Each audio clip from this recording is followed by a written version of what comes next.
A fundraiser in Murphysboro is helping a local family whose son has a rare form of brain cancer. That fundraiser will benefit 18-year-old Aiden Carricker. The family says they need help with their medical bills. An event was held tonight at the Labrador Lake House Inn and Wedding Venue in Murphysboro. Organizers say the help will go a long way.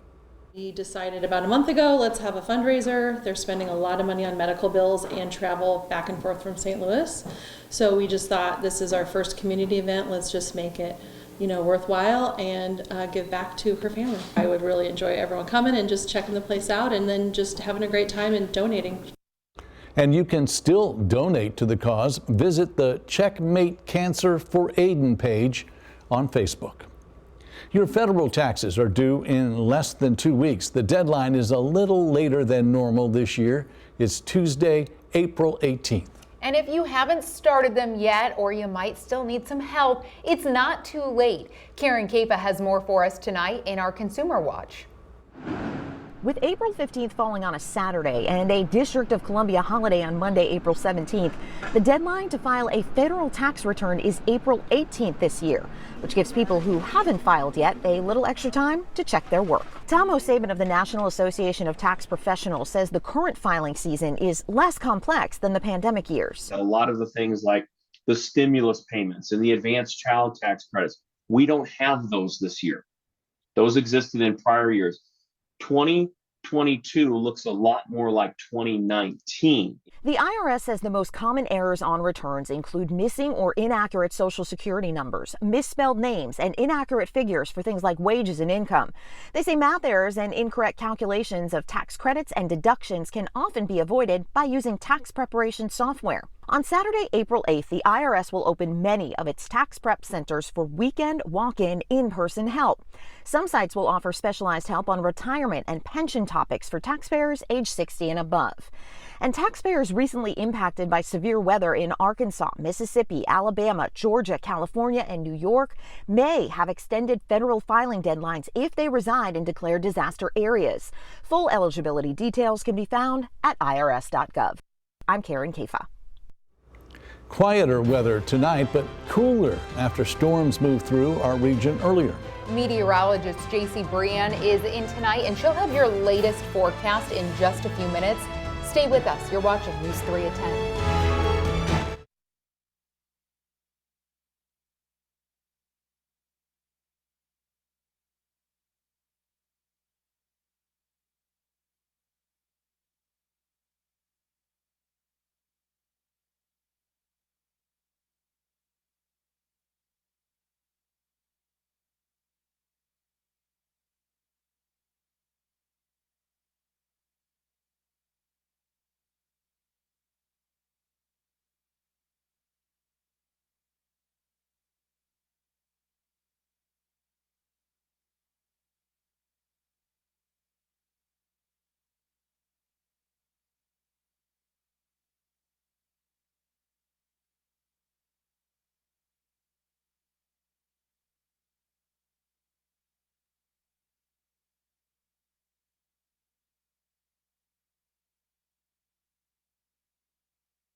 It, of course, was a very active afternoon and start to the day, actually. So very, very busy the last 24 hours. We're finally starting to see some of the quieter weather settle into the region, so you can go to bed tonight and rest easy, make up for some of that sleep that you maybe lost last night thanks to those storms.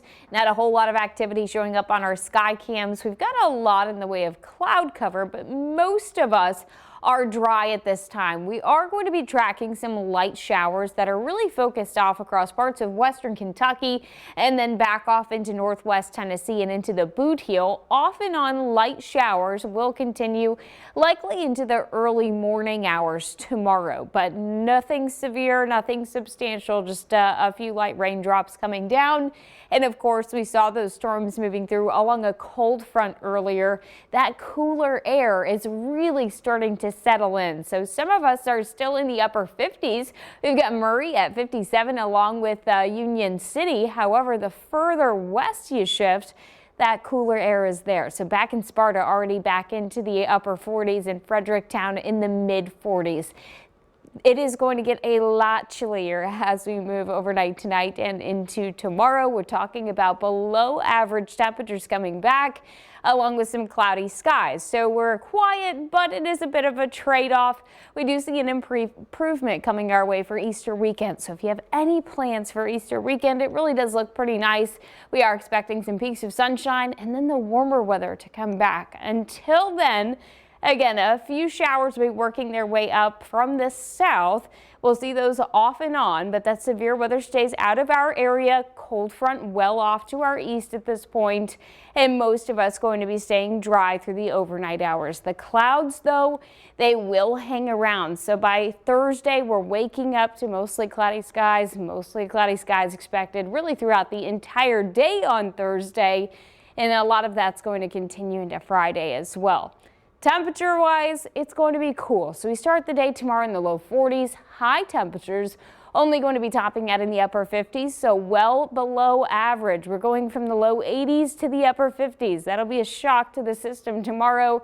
And then we'll also see those winds out of the north around 10 to 15 miles per hour. So that'll make those temperatures feel even cooler. Storm Track 3 app, keep that around. There is some good news, at least if you're ready for some warm weather. This is a look at that 6 to 10 day temperature outlook.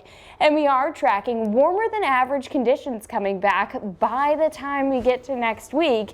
And that's not the best part. The best part is we'll be able to enjoy it. It's not going to come with any active weather. Temperatures are back up into the 70s next week, mid 70s by the middle of the week. And we should see plenty of sunshine and dry conditions with that. I love that forecast. I know. Yeah. I don't know that it gets better than that. All right. Thank you, JC. Well, methane emissions went up again last year. The National Oceanic and Atmospheric Administration says this is the fourth biggest jump. It's about 2.5 times of the pre-industrial levels. Methane usually comes from landfills and agriculture. And Florida police tonight are investigating 3 shootings where 3 teenagers were found dead. Authorities say an arrest could be imminent. Emily Schmidt explains what investigators know and what remains a mystery. 16-year-old Layla Silvernail was, according to a GoFundMe account set up in her honor, a team player, great softball pitcher, amazing athlete who lifted up her teammates. Now, she's also part of a triple homicide investigation in Marion County, Florida. We're looking for help. Layla Silvernail was the first victim discovered last Thursday, lying along the road with gunshot wounds. She later died in the hospital. The next day, a 17-year-old male was found not far away, also shot along the road. Saturday, deputies found in a partially submerged car a third victim, a 16-year-old female dead inside. All of our victims are known or were known to know each other and were together leading up to the incident itself. The other 2 victims remain unnamed under a Florida law which allows victims' families to request privacy. 15 detectives are on the case, the sheriff says, working to keep online rumors at bay. This is an isolated incident. It is not, and there is nothing to indicate that it is a serial killer whatsoever. Investigators say the violence could be the work of hybrid gangs, which the sheriff also describes as, quote, a wannabe gang, though he said he was not indicating the victims were part of such a group. The sheriff's department predicts an imminent arrest, though doesn't say how much time or how many suspects that could involve. I'm Emily Schmidt reporting. NPR is criticizing Twitter for labeling it as a state-affiliated media. That label is typically saved for foreign propaganda outlets such as Russia's RT and Sputnik. National Public Radio is calling the action unacceptable and a violation of Twitter's own policy. NPR does receive government funding, but the vast majority comes from corporate sponsors and public broadcasting membership fees. More than 600 kids were abused by Catholic clergy members in Maryland. This is according to a new report tonight. Their state attorney general says 156 clergymen were involved, and that includes 43 priests. That report says it happened over the course of 60 years. International travel is on the rise. AAA reports that airline bookings are up more than 200% compared to 2022. Europe and Canada are the most popular destinations, with Rome, Paris, Vancouver, and Dublin as the hot spots.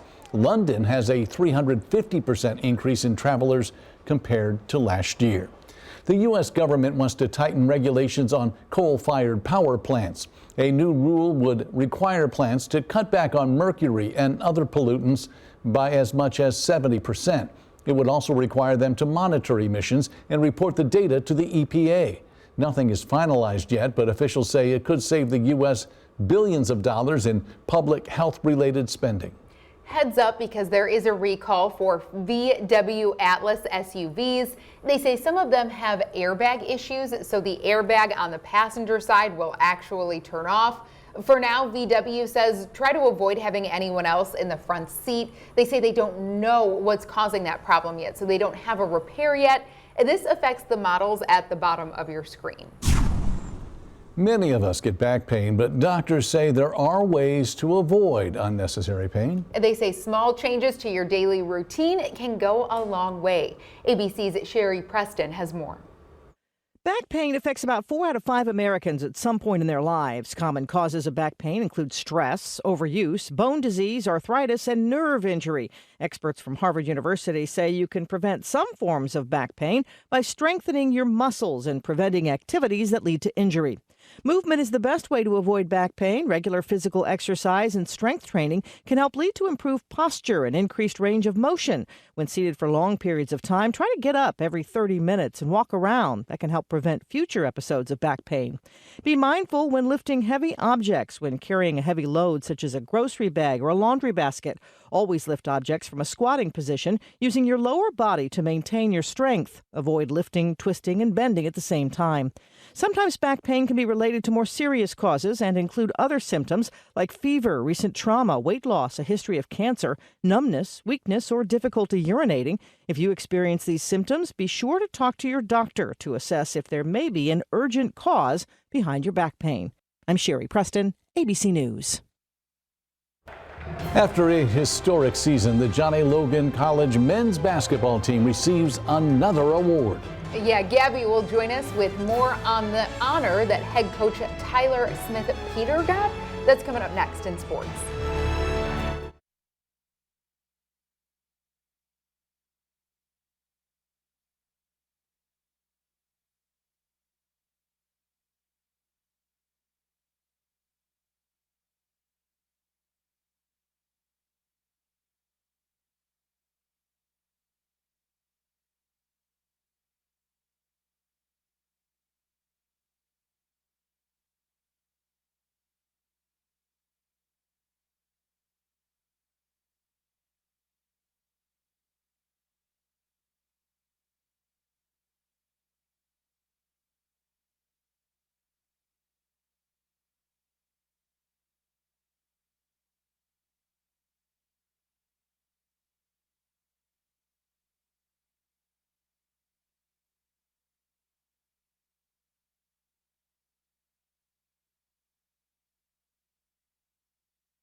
Mic check 1 2 3 4 5 6. Thank you.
All of the local high school baseball, softball, and soccer games were canceled today due to the weather, but it didn't stop the Cardinals from getting a game in. St. Louis is wrapping up its 3-game series with Atlanta today. The Cards looking to avoid the sweep after falling to the Braves yesterday. Now, before we take a look at the highlights from today's game, we have to talk about SEMO graduate Dylan Dodd. The former Red Hawk pitcher made his MLB debut for the Braves last night, and he shined in front of family, friends, and of course SEMO fans. The rookie pitched 5 innings. He gave up just 1 run and 6 hits, striking out 3 batters and helping the Braves to a 4-1 win over the Cardinals. And the final game of the series got underway earlier today. Straight to action in the top of the second. Braves up 3-0. Matt Olson homers on a fly ball deep into center field. Braves with a 4-run advantage. Top of the 4th now, Matt Olson have a day. He slams this one right down the right field line. That drives in 1 run for his 3rd hit of the day. Braves up 5-0. Let's head to the bottom of the 7th. Redbirds still scoreless, but that would change right here. Cardinals rookie Jordan Walker gets his first career home run. He also added an RBI double in the 9th, but it wouldn't be enough. Atlanta wins Game 3 5-2, sweeping the Cardinals. The White Sox also at home today, hosting the Giants for Game 2 of their 3-game set. Chicago got things going early, bottom of the 1st. Andrew Vaughn places this one perfectly into right field. 1 runner scores. White Sox up 1-0. Next inning, J.D. Davis blasts this one into the right field stands. He knew that one was gone. San Fran down by 1 now, but let's skip to the bottom of the 5th. Hanser Alberto sends this one right past the second baseman. Oscar Coles scores. White Sox with a 2-run advantage, and they go on to pile on the run. Chicago wins 7-3. Game 3 is set for 1:10 tomorrow. Over on the softball diamond, the Salukis have won 4 straight games and are coming off of a series sweep over Indiana State. Today, SIU traveled to St. Louis to face the Billikens for a non-conference matchup. Addie Baker and Elizabeth Warwick both had grand slams in the last 2 innings. Southern wins big, 10-2 the final score. Keeping with softball, but heading over to the NJCAA, the John A. Logan Lady Vols are having quite the season. They've won 18 straight games and haven't lost a game in over a month. Today, the JLC softball team made history. Freshman Hannah Hackworth was named the NJCAA Division I Player of the Week. She's the first Logan softball player to ever receive the honor. Hackworth had an impressive 6 home runs and 18 RBIs last week. The third baseman hit a grand slam in the Vols' 13-8 win over Wabash Valley last Monday. and 2 home runs in Logan's thrilling 9-8 win over Frontier Community College on Saturday. The Lady Vols are back in action tomorrow. They're hosting Wabash Valley College for a doubleheader starting at 2. And speaking of John A. Logan and awards, the men's basketball team had a historic season, winning its first ever national championship title, and they did so under first-year head coach Tyler Smith-Peters. Today, Smith-Peters was named the 2022-2023 NJCAA Division I Coach of the Year. In his first season as head coach, Smith-Peters not only led the Vols to their first national title, the team also went an impressive 33-2 and ended on a 31-game win streak. After week 1 of the season, Logan was the number 13 ranked team in the country. That same week, they lost to 2 top 20 ranked teams, which dropped them down to number 19. The team didn't lose another game the rest of the season and went into the national tournament as the number 1 ranked team. Logan went on to defeat Northwest Florida State in the national championship game. A huge congrats to Coach Smith-Peters on the honor. Yeah, he's having a pretty good year. You could say that. Hey, Johnny Logan doing good. The softball team, Hannah, and I went to their games on Saturday, and they are fun to watch. It's really good. So we'll keep an eye on them this season. All right. Thank you, Gabby. Well, remember last night when we told you about a semi crashing in West Virginia, spilling potatoes all over the road? Well, guess what? It happened again. Yeah, this time it was in Florida, and 2 semis actually crashed into each other. We should say, thankfully, thank goodness, no one was hurt. But you can see all of those potatoes. They say there are thousands of pounds of them down there. And we'll go up north to my home state of Michigan. They'll use 250,000 tires to improve some roads, mainly around the state's capital. They actually shred them, and that's what they look like. This method has been around since the 60s. They say tire rubber is one of the best engineering materials available. The more you know. Yeah. And, JC, we were seeing some of that rain on those Michigan roads. We had our own round of, severe weather today. Thankfully, though, it's calm tonight, right? It is, and actually we finally have a calm stretch of weather coming our way. So we are seeing a few light showers still across the region this evening. Those will be focused across northwest Tennessee, back off into western Kentucky. Could see some of those lingering into tomorrow, but I think for the most part, we are staying dry. The biggest change will be we'll see those winds shift out of the north tomorrow, and it will be chilly. High temperatures only going to be topping out in the upper 50s, so a big difference from the 80s that we saw yesterday. We do start to rebound by the time we get into the weekend. We're back up into the 60s. Next week, we're tracking the mid-70s, and we're tracking the mid-70s with sunshine. Sounds good. Yes. Yeah, it does. All right, thanks, JC. That's it for us at 10. Jimmy Kimmel is next. From all of us here at News 3, thank you for joining us. Good night.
Mic check 1 2 3 4 5 6. Hang on, let me make sure they're gonna be quiet. So that, yeah. Hey, recording. Okay, we're good now.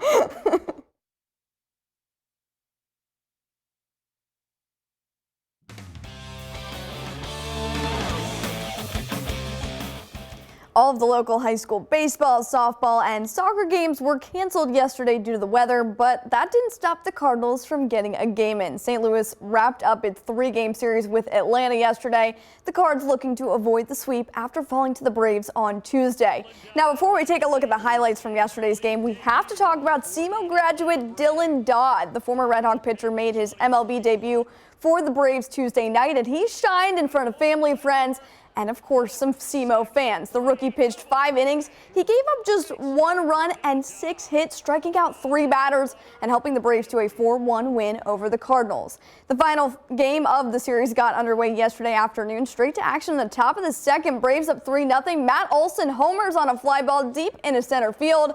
Braves with a 4-run advantage. Top of the 4th now.